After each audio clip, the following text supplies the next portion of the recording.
Hi అండి. ఈరోజు మనం సాంబార్ రైస్తోనే కాదు గోధుమ రవ్వతో కూడా చేసుకోవచ్చు అని చూపిస్తున్నాను. ఒక గ్లాస్ గోధుమ రవ్వ తీసుకొని ఒక టీ గ్లాసులో సగం అర కందిపప్పు, మీరు మామూలు కందిపప్పు అయినా వాడచ్చండి. నేను ఎర్ర కందిపప్పు ఉంటే వాడుతున్నా. 2 స్పూన్లు పెసరపప్పు వేసుకొని అవి శుభ్రంగా 2-3 సార్లు శుభ్రంగా కడిగి ఉంచాలండి. ఆ కడిగింది పక్కన ఉంచి అందులోకి మనం ఏ గ్లాస్తో తీసుకున్నామో ఆ గ్లాస్ తోటి 6 గ్లాసుల వాటర్ తీసుకోవాలండి. 6 గ్లాసుల వాటర్ తీసుకుని అవి పక్కన పెట్టుకుంటే ఒక అరగంట సేపు నానితే సరిపోతుందండి.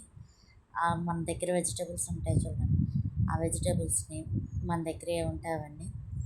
నా దగ్గర అయితే దోసకాయ, వంకాయ, దొండకాయ, ఉల్లిపాయ, క్యారెట్, టమాటో, పచ్చిమిరపకాయ, బంగాళదుంప తీసుకున్నానండి.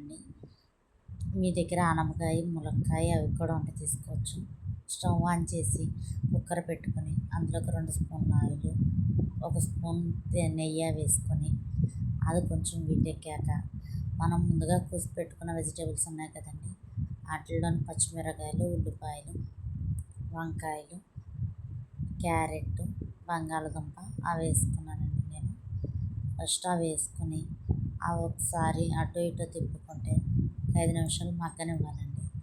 అలా మగ్గుతూ ఉండగానే మనకి, ఎందుకంటే దోసకాయ టమాటా వేస్తే అప్పుడే ఇవి ఉడకవని చెప్పి ముందు వేసి వీటిని ఒకసారి అటు ఇటు తిప్పుకొని అవి కొంచెం మగ్గాక, చూసారు కదండి మీరు వేయలేదు కదా, ఇప్పుడు చూడండి మగ్గినాయి కదా.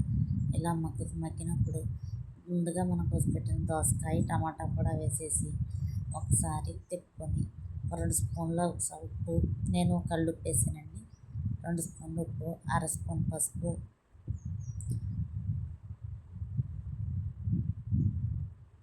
ఒక స్పూన్ కారం వేసానండి.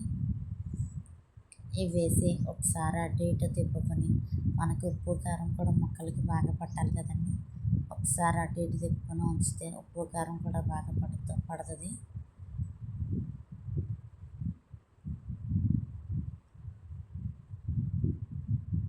అలా మగ్గుతూ ఉండగానే ఎంటీఆర్ సాంబార్ పొడి నాకు 1 స్పూనే ఉందండి, అందులో ఎంత లేదు, 1 స్పూన్ ఉంటే మొత్తం వేసాను.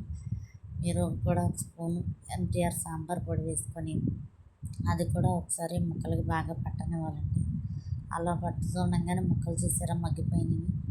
ఇలా మగ్గిన ముక్కల్లోకి మనం ముందుగా నానబెట్టుకుని ఉంచాం కదండి రవ్వ, నీళ్ళు పోసుకొని అవి ఇందులోకి పోసేసుకొని ఒకసారి అటు ఇటు తిప్పుకొని మనం ఈ స్టేజ్లోనే ఉప్పు సరిపోయిందో లేదో చూసుకొని, ఉప్పు సరిపోతే వేసుకోండి, నాకైతే సరిపోయింది. కుక్కర్ విజిల్ పెట్టుకొని హై ఫ్లేమ్ మీద 2 విజిల్స్, లో ఫ్లేమ్ మీద 2 విజిల్స్ రానిచ్చి చిన్న చింతపండు కడిగి నానబెట్టుకుని పక్కన పెట్టుకోవాలండి.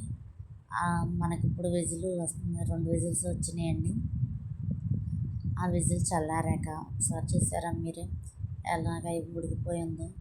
అలా ఉడికిపోయిన దాంట్లోకి మనం ముందుగా నానబెట్టుకున్నాం కదండి చింతపండు, ఆ చింతపండు పులుసు పోసి స్టవ్ మీద చిన్న మంటలో ఫ్లేమ్ మీద పెట్టుకొని కొంచెం ఒక 5 నిమిషాలు ఉడకనివ్వాలండి.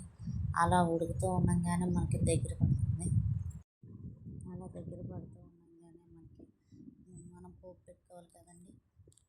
ఒక బాండీ తీసుకొని అందులోకి 1 స్పూన్ 2 స్పూన్ల ఆయిల్ పోసుకొని ఆవాలు, జీలకర్ర వేసుకొని అందులోకి 2 ఎండుమిరపకాయలు, కొంచెం కరివేపాకు, కొంచెం ఇంగువ వేసుకొని ఆ పోపు వేగేంత వరకు కూడా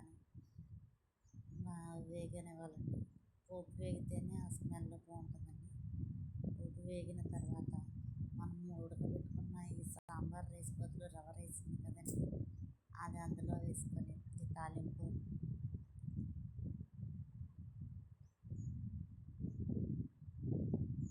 అందులో వేసుకొని స్టవ్ ఆఫ్ చేసేసి ఇలా వేడివేడిగా ఉన్నప్పుడే మనం కొంచెం కొత్తిమీర కూడా వేసుకోండి.